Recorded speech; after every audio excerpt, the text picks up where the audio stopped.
Okay, hi, welcome everybody. This is a bit unusual. We're doing a Thursday night tonight. We're very, very pleased that we've managed to get Mike Russell to spare us a wee bit of time to chat to us. So I'm making a point, it's Thursday, the 1st of October, so it will be re-shown on Monday, and things may have changed by then, so just bear that in mind.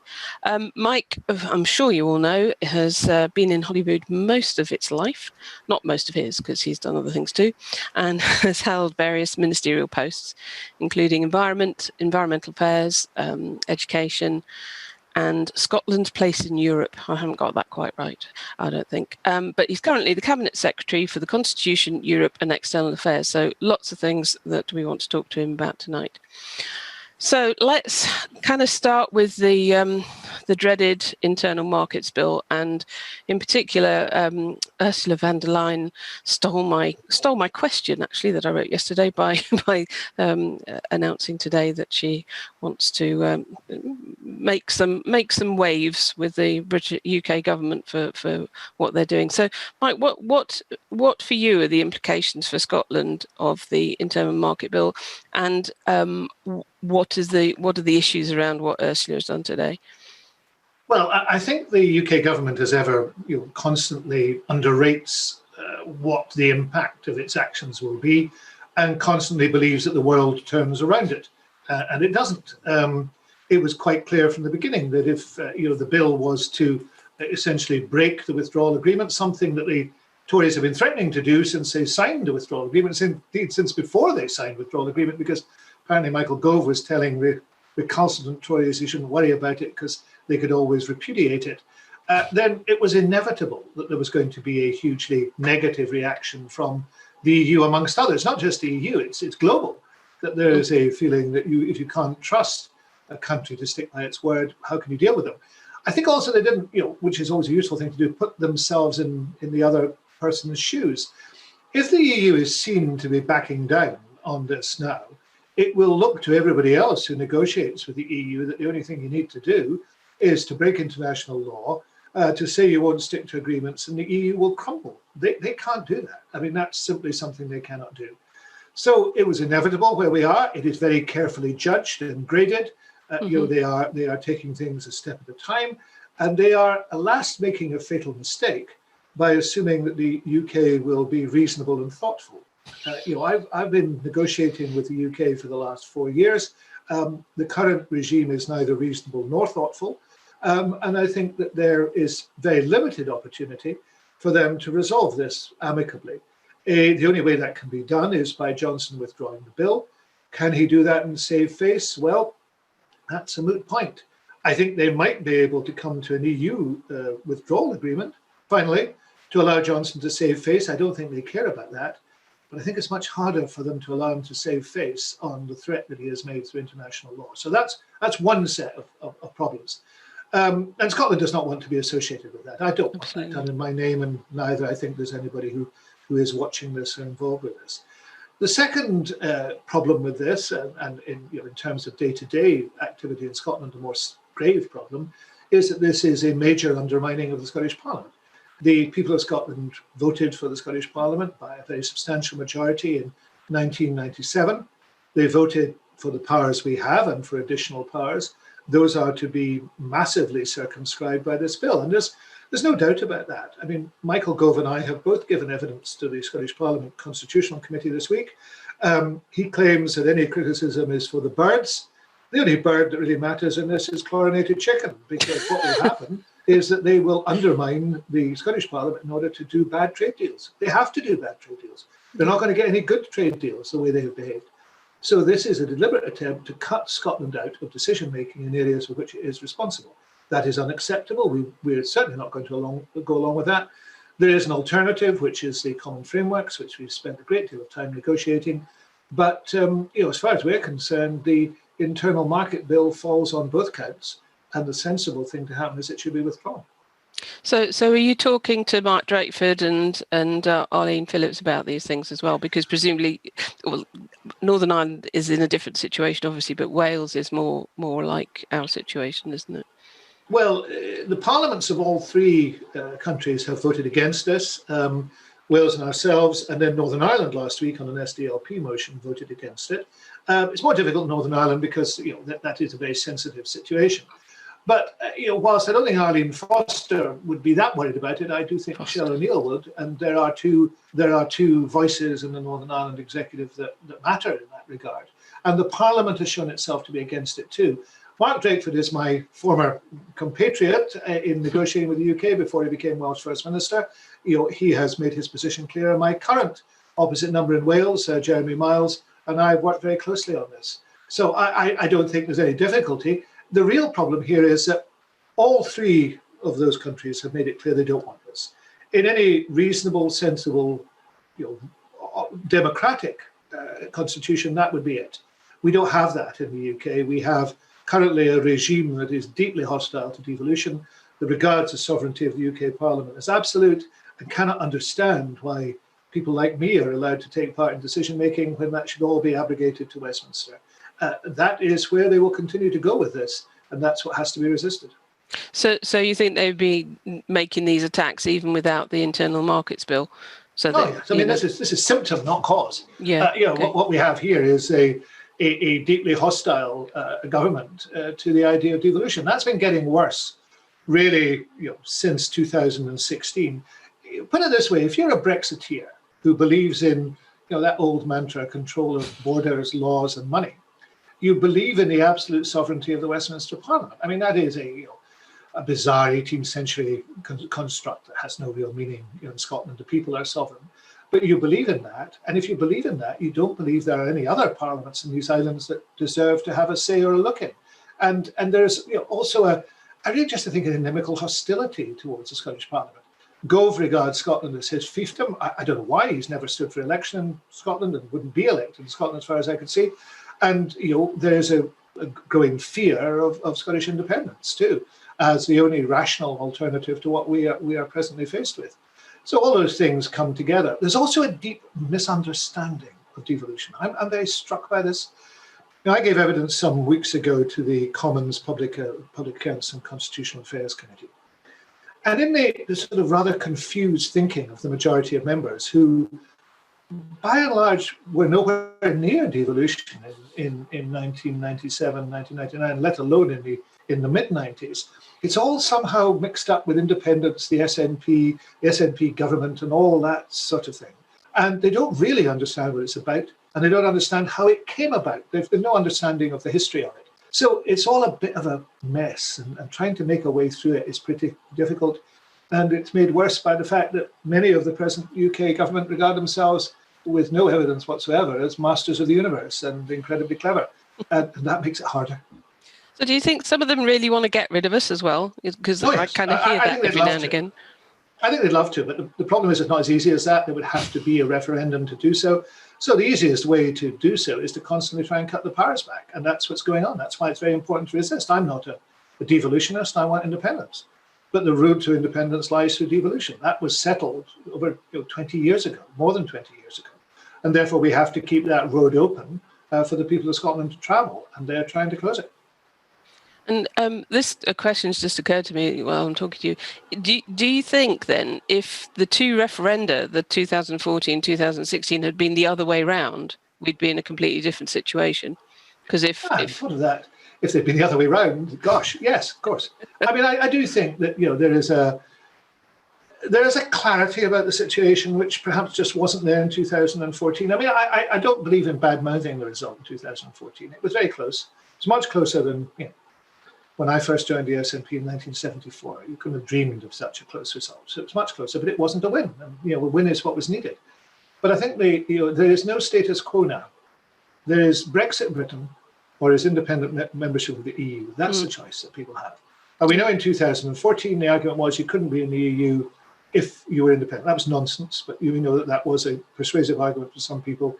That is absolutely untrue. So in those circumstances, I think the choice is there, and I want the people of Scotland to make the choice of independence. That is what the UK government is terrified about. Okay, we'll take a break for a second because I think Jenny's got a comment from somebody or question. Yeah, there's a few wee comments. I'll just quickly go through them. So Brexit has undoubtedly enhanced the case for Scottish independence. And given the polling in Scotland against Brexit, are people in Scotland aware of the damage that's about to be done? That's from Bill Roger. And Neve is asking, is the Scottish Government going to take any legal action? I think this might tie in with one of Dee's questions coming up, but we could just think about that at the moment. But are they going to take legal action against the UK government's internal market bill because of breach of our Scottish devolution agreement? And so that's some of the comments so far. Well, on legal action, it's very hard to take legal action until something has happened. There is no bill in place. You can't take legal action against a bill in progress, except if you have a written constitution, which alas we don't. But I have said repeatedly that I think, I will oppose this bill in every possible way I can. And I've also made it clear that one of those ways could be legal action. But I'm not going to go into detail of that. Why prepare the UK for that? But yes, I mean, that should be in our armoury, and we should certainly be thinking about it and working out how that could happen. In terms of enhancing the argument for independence, I think the argument for independence is pretty strong in 2014.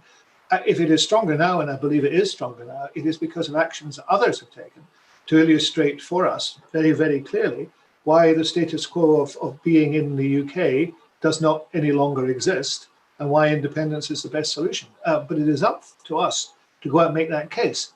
Now, the COVID pandemic, the fact that we're doing this in the way we're doing it, shows that things have been very different in the last 7 months. And until we are able to move on from that, it is hard to do the things we want to do. Maybe not impossible, but harder to do things we want to do. And I mean, another issue about independence as the route to getting into the EU is it potentially a problem that if it takes a long time, so we've got to get through the independence route first, and then we've got to apply to join, and then we've got to go through all the processes for that. That in conjunction with what's happening in the UK, and given that we'll be still part of the UK until then, that our regulatory regimes will gradually divert, or perhaps not gradually, perhaps quite suddenly actually diverge as soon as we go forward from January the 1st. The effort of joining the EU will be worth it. We know that. We know that's true for all members. There's no reason why it should be that prolonged. There are 35 chapters of accession. We're not unfamiliar with those. We've observed the acquis for 47 years. There are issues we haven't had to deal with in the acquis, but there are, the majority of it we understand. So that's why work has been done on that, and will continue to be done as we take these matters up again. The issue of divergence is an important one. That's one of the reasons we've brought forward the continuity bill, the second continuity bill. And what the continuity bill will do is allow us to keep pace in some limited areas. We can't keep pace with everything, but keep pace in a way that means that we don't diverge, largely because we need high standards. We need to maintain those high standards, and we should do so, but also because we don't want to diverge too far. I don't think the UK should diverge too far. I mean, the extraordinary hostility to the EU that is now commonplace in the Tory party. I mean, I saw it again yesterday when I was getting evidence to the Scottish Parliament's Constitution Committee. Somebody, a Tory member, accused me of allowing the EU to make decisions for us. I mean, this shows a degree of political and constitutional illiteracy, which is shocking in a member of the Scottish Parliament. Maybe not surprising in some, but certainly shocking. Because it is quite clear that they don't understand how the EU works, and they don't understand how we would work as a member of the EU, and how the UK has worked as a member of the EU for all that time. So I want to make sure there is alignment, but equally I have no inbuilt hostility to alignment to high standards within the rest of these islands. And I don't think that there would be a difficulty in compatibility with those standards. The difficulty will come if there is a desire to deregulate, and if what the UK wants to do is to drive down standards to become Singapore on the Thames. I have no desire for Scotland to become Singapore on the Solway. I want to keep to the highest standards, and that's what I'll try and do. So I mean, can we as Scotland do that if England wants to kind of chase these trade deals with various people, and they will require us to take their lower standard goods? That is a very big issue. That is what the internal market bill is about. That's why we have to resist it as strongly as possible. we do have the right, within our devolved competences, to set standards and to keep to standards that we choose, and that's how it should be. So, the continuity bill is entirely within competence for the Parliament. It was within competence in the last continuity bill. I mean, what happened in the first continuity bill was the UK changed the rules after we passed the bill, quite deliberately, to try and make the bill out of scope. But even so, the Supreme Court recognised that our desire keep pace was entirely within our rights. So we will continue to exercise our rights and to do what we wish to do. If that is subject to challenge by the UK, we'll let them challenge it. But in terms of the internal market bill, then trying to put on a statute book something that undermines it is something we will continue to resist. Gosh, it's going to be quite a struggle, this, isn't it? And quite a struggle all along. I mean, we can't weaken in that regard. The last 4 years have been progressively difficult, and we must assert our rights, and we must make sure that we stand up for those rights. That's what we've got to do.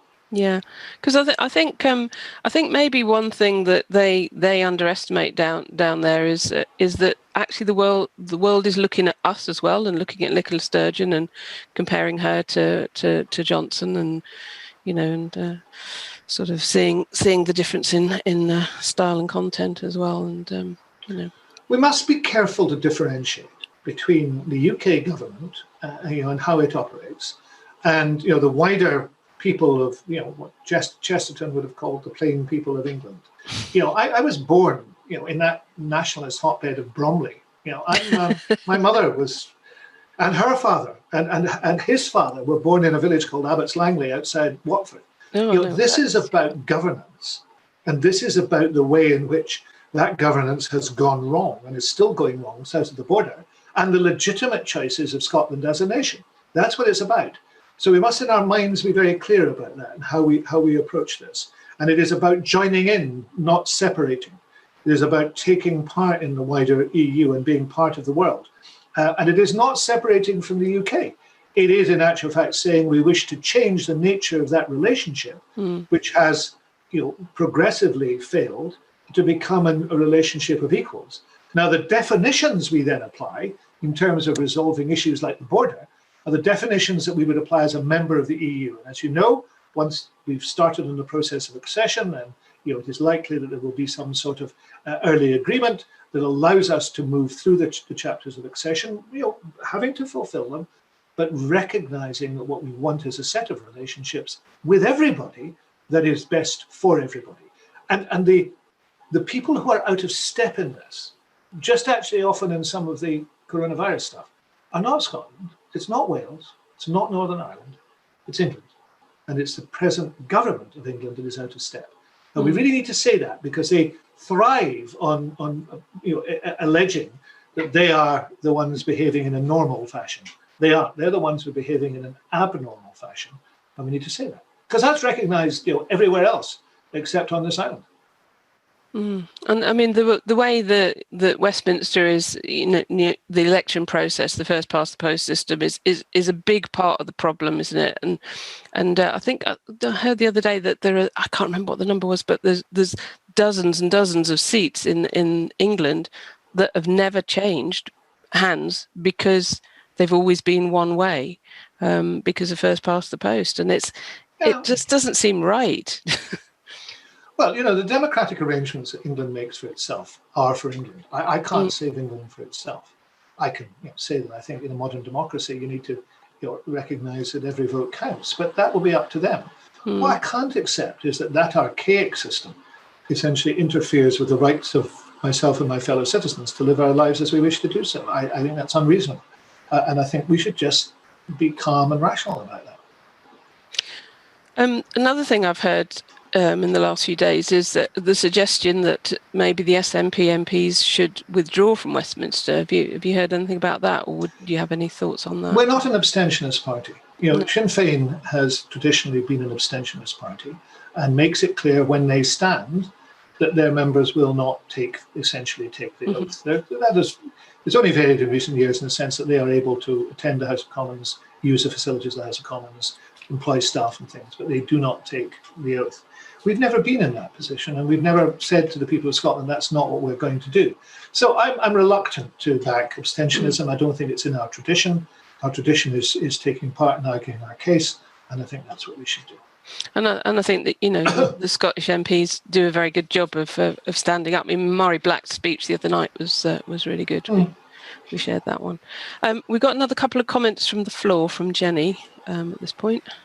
Okay, so we've got Bill Rogers asking just if we were to have an independent Scotland rejoining the EU, there's obviously lots of work to be done on establishing things like the central bank currency and things like that. Paul Wright is asking about, there was a written constitution or preparation work on one that I think he thinks was sent to you. So I don't know anything about that. Ah, right, okay. Let's deal with the written constitution first, and then we'll deal with the central bank. No.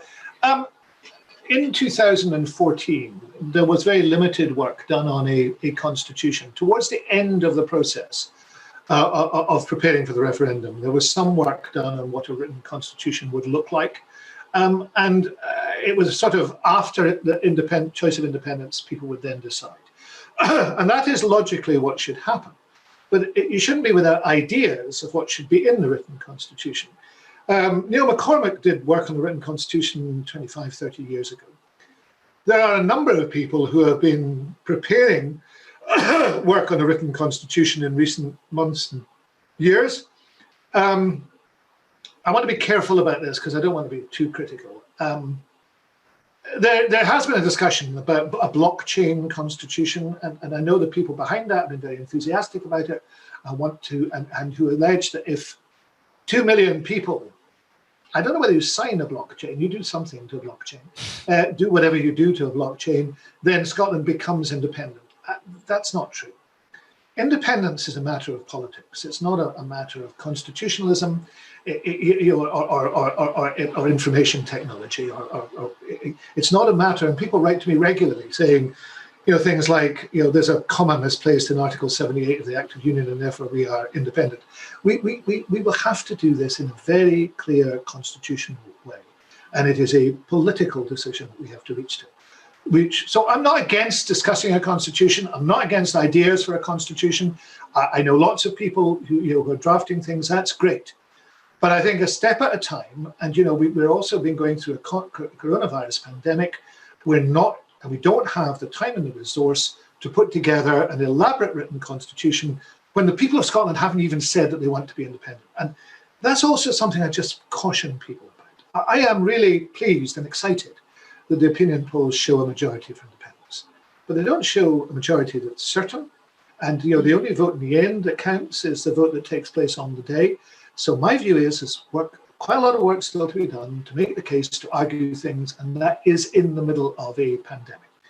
So we've got work to do. In the fullness of time, I can see the need to have that constitution and maybe an interim constitution. I love what the Icelanders did. Of course, they had essentially a crowdsourced constitution where everybody had their say. I'd love to do that as well. Maybe we should have a skeleton constitution, which when we have a constitutional convention or a citizens' assembly that produces a constitution. All those things are possible. But let's screw the nut and win independence first. There used to be a syndrome in the 1970s, which was described as designing the epaulets on the uniforms, that we'd sort of worked out all the minutiae of independence without getting independence, and that's quite important. Yeah, we've got to get there first. We've got a little bit more time. I just want to go back to when we were talking about standards, like food standards, and you mentioned the dreaded chlorinated chicken. Obviously, that's the kind of the emblem of the potential trade deal with the US. Although, of course, they've some of them have said that they won't do a deal with us if we break law with regard to Ireland. So that's obviously an issue. If we can get over that, do you think that how do you think we can? Oh no, we've talked about protecting our food and agriculture. What I was going to say was, especially given this week's events over there, do you think their choice of the next president is going to make any difference to how they negotiate with us? Gosh, It would make I a mean, difference to the world after that unedifying spectacle on Tuesday night. It's dreadful, wasn't it? I mean, it was just utterly appalling, and dreadful is too mild a word. If I may rebuke you for being mild about these matters, it was just. I'm always mild, Mike. Well, I think there's a place for it, but when you're faced with Trump interrupting Biden 70 times, and spewing out the most astonishing stuff, I think it's pretty dreadful. I think it's quite clear that there cannot be a trade deal with the United States if there's a continued breach of international law. I think you have to take this in stages. The first stage is there going to be a deal with the EU? And the answer is, if I were a betting man, I would say it's still slightly more likely than not. Because I think that there is still a willingness to come to a deal on the European side despite provocation. And if there is a deal, they will let Johnson think he has won. That's what they did in the end of last year. It was, the protocol is essentially as a backstop, rewritten, but they let him think he'd won. And they will do that again if they have to, because frankly, they just want short of this. I have many, many friends in Brussels who just want this to be over. So I think that is more likely than not, but I think the biggest barrier remains, or is now, the two issues in the talks, fishing and state aids, and the issue of the illegality of the internal market bill. They're all difficult to get over, but they're not impossible. So let's, for the sake of argument, say there will be. It'll be a very poor deal. I mean, it will be the lowest of low deals. It will cause considerable problem. Your 7,000 lorries in Kent will still be there.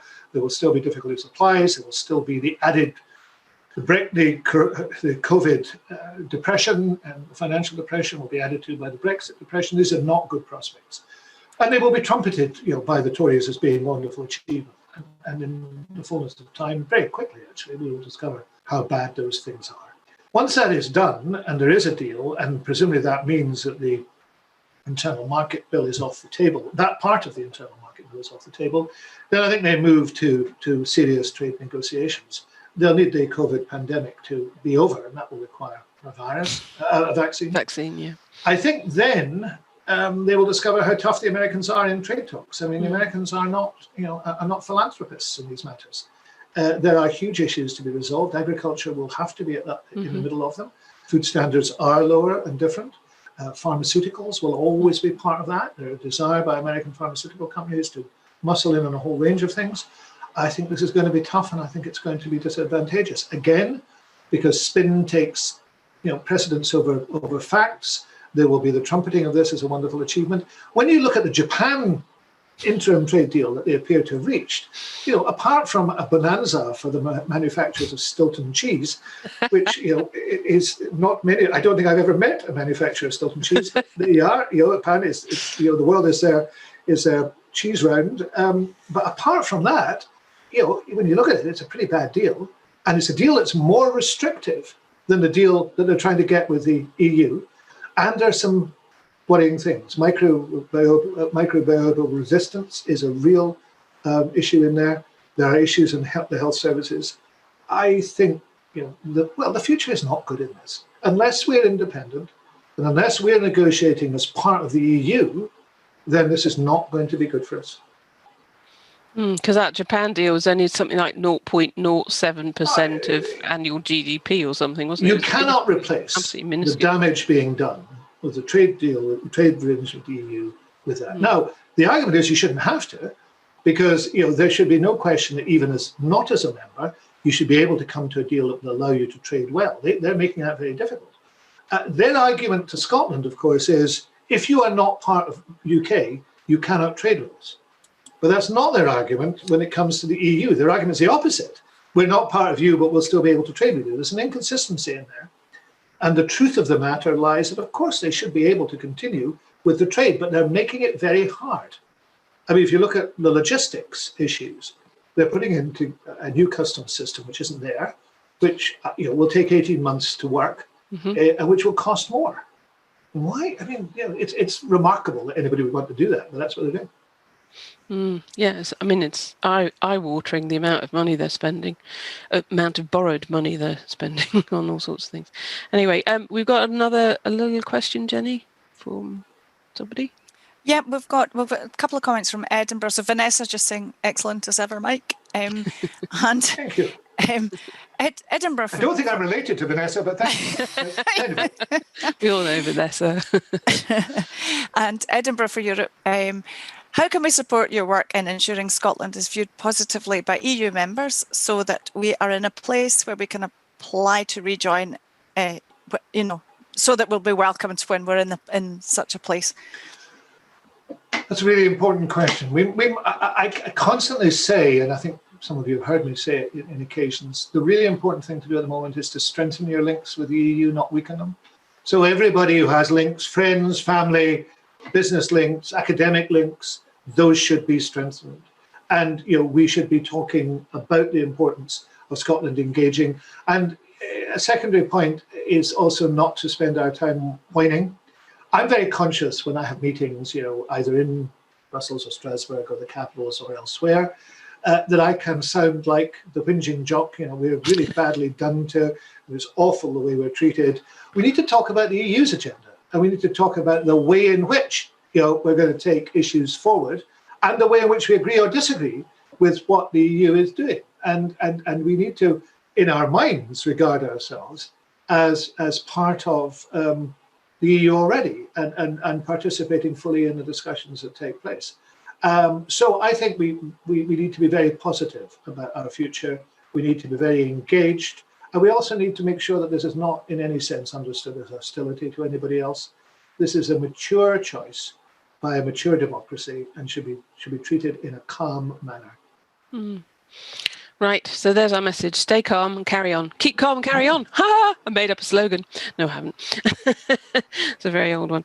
Right, I think we're heading to the end of our time, but I have a kind of a wrap-up question, and it's taken us back to Holyrood, and obviously where we started, which is that you've been in Holyrood most of the life of the Parliament, but you're leaving at the next election, and I think we'll miss you, and I'm sure they'll miss you too.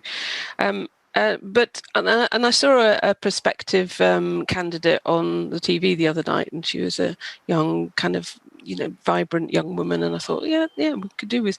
I mean, do you feel that? I mean, this is just my perspective looking at her. Do you think that Holyrood will benefit from some churn and some new blood, and particularly some new younger blood, and across the sex, age, religion, all the different Yeah.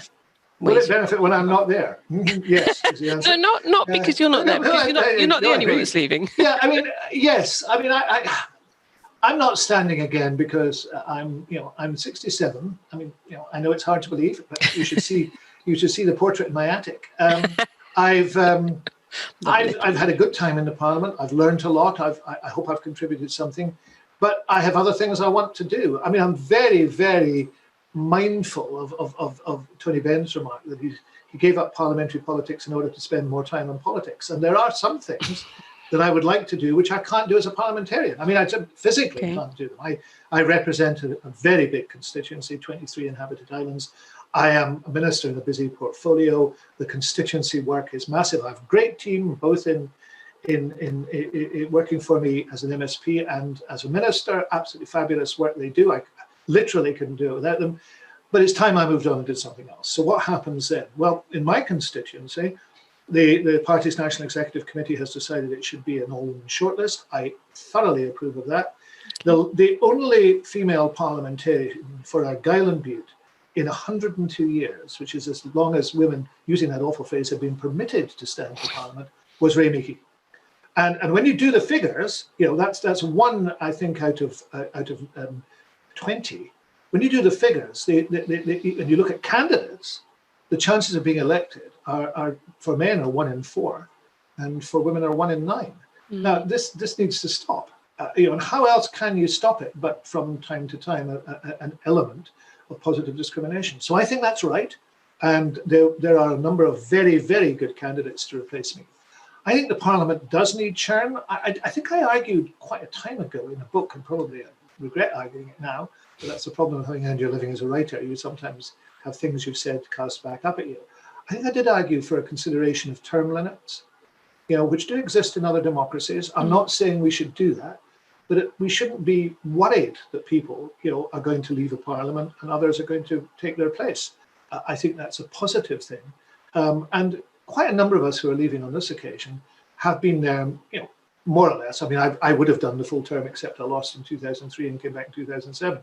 Quite a lot of people have been there since 1999, and that's 20. It'd be 22 years. That's a long period of time to do the job. And if you've been a minister, I mean, I've been a minister for all of the last 13 years, with the exception of 21 months. And that's also a long time to be in government, remarkably long in our society. So it's time for a change. I've got lots of things I want to do. The 21 months I spent outside government in 2015 and early 16, I went, as some of you know, to teach in Glasgow University. I want to go back and finish the contract. It's only suspended. I was lucky enough to be offered a role in culture and governance, which I took up. I have books to write. I earned my living as a writer for a long time, and I have still things I want to say. The Yes movement, I'm sure, will attract my attention at some stage, and there may be other things I want to do. But it is that freedom to do it I'm looking forward, and there are lots of people who are going to do well. And it's good that there are contests. I mean, there was a time in the SNP, and I speak as the party's former chief executive, where you couldn't give away nominations, You had to strong arm people into standing. I mean, we have very, very healthy competition from people who I'm sure their motivation is to serve their constituents and the people of Scotland. And the more talented people we have to do that, the better. Good. That sounds great. So we look forward to more books and more photos, because you like posting photos, don't you? The photos will have it. I mean, as you know, I've taken a photograph for, I'm allowed to advertise it, flip photo every day for the last 10 years. And I have taken one today, but I haven't put it up yet. And it allows me a moment of creativity in every day, which is worth having. It's rare. And it allows me to learn a lot about looking at the world. And that's what you need to do. Oh, that's brilliant. Thank you for the opportunity to talk to you too. I mean, I'm hoping perhaps we can do it again before I finally stop being an MSP, or even one afterwards. Because there is life after politics. I'm lucky in a sense I lost my seat in 2003. I think that was a positive experience, because it made me a different politician, but it also made me realize there is life beyond politics. Yes, there is. Yeah. I think my husband always wants me to think that as well. And I'm not even standing for anything. I just do this. Well, thank you for doing it. It was lovely to speak to you, Mike, and thank you very much for talking to us and sparing the time. And good luck. And we'll keep fighting too. Do. Okay. Keep doing it. Cheers. Bye. All right. Bye-bye. Bye.